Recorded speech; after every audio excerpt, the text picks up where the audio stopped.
Twin Revolutions. Russia's turbulent 1917. In the cold shadows of winter and the embers of a dying empire, the year 1917 became the most transformative in Russian history. A land of vast territory and deep inequality, the Russian Empire, ruled for over 3 centuries by the Romanov dynasty, began to crumble under the weight of war, hunger, and political failure.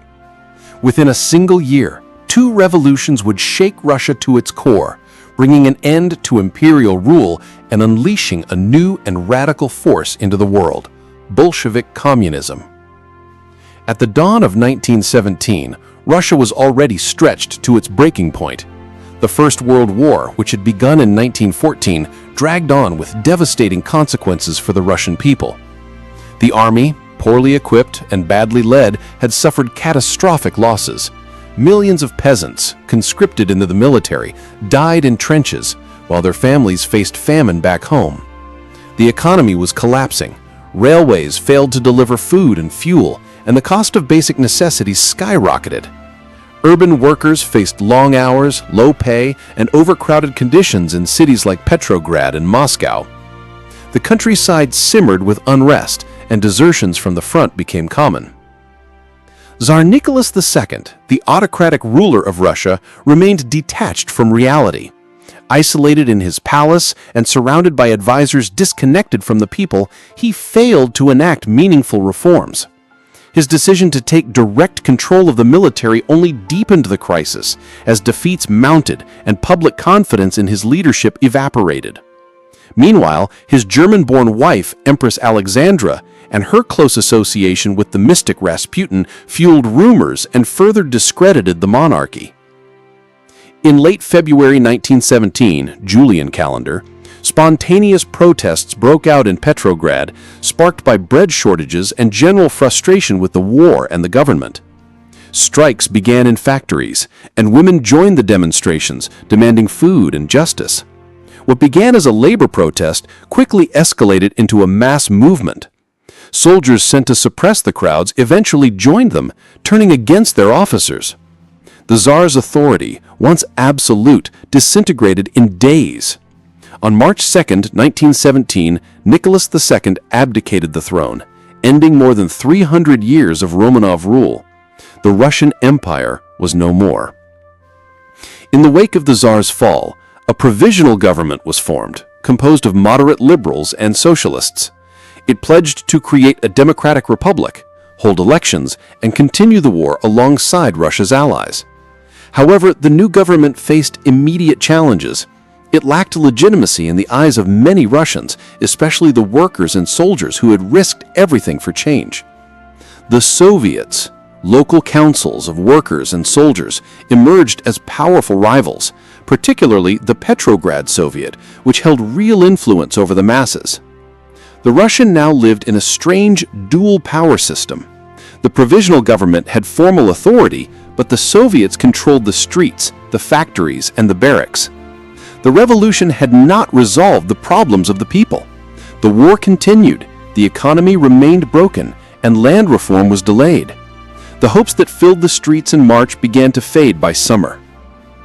Among the radical factions rising in the Soviets was the Bolshevik Party, led by Vladimir Lenin. Exiled in Switzerland, Lenin saw the revolution as the perfect opportunity to reshape Russia according to Marxist principles.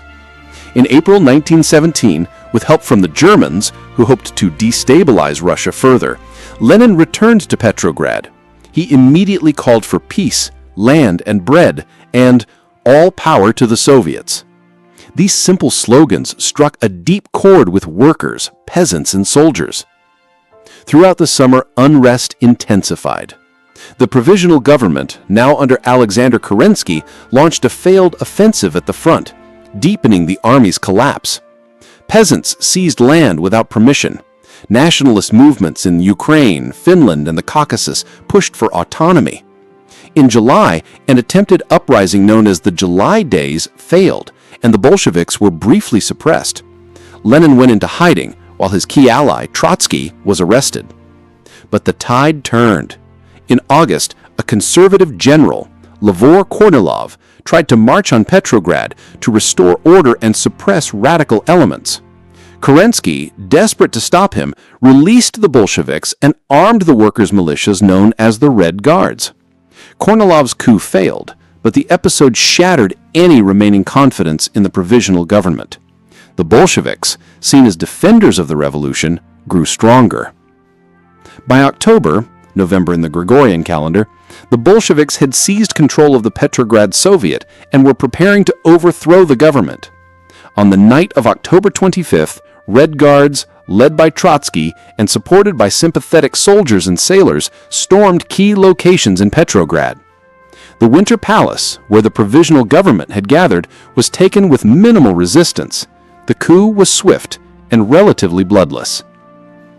The Bolsheviks declared a new government, the Council of People's Commissars, with Lenin at its head.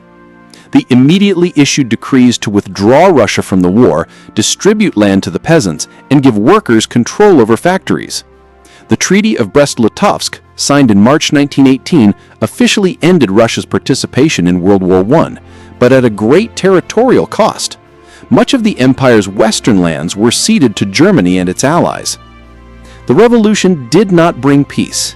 Instead, it triggered a brutal civil war between the Bolsheviks, the Reds, and their enemies, the Whites, who were a mixture of monarchists, conservatives, and foreign-backed forces. From 1918 to 1922, Russia descended into chaos. Millions died from violence, famine, and disease. Entire cities were ruined. The Red Army, organized by Trotsky, eventually triumphed, and the Bolsheviks consolidated power across the former empire. By the end of the Civil War, the Russian Empire had been replaced by a new entity, the Union of Soviet Socialist Republics, USSR. The twin revolutions of 1917 had not only dismantled an ancient monarchy, but also introduced the world's first communist state. This dramatic transformation reshaped global politics and inspired revolutionary movements far beyond Russia's borders. The events of 1917 were not the product of a single cause or a single moment. They were born from decades of social tension, rapid industrialization, military defeat, and political repression.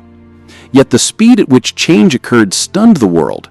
In less than a year, Russia moved from autocracy to a brief attempt at democracy, and finally to a radical socialist regime. The consequences of that fateful year echoed across the 20th century. The Soviet Union would become a superpower, challenge the capitalist world, and influence conflicts from China to Cuba. But it all began in the turbulent streets of Petrograd, in a cold and hungry winter, when ordinary people rose against centuries of oppression, only to usher in a new era of struggle and transformation.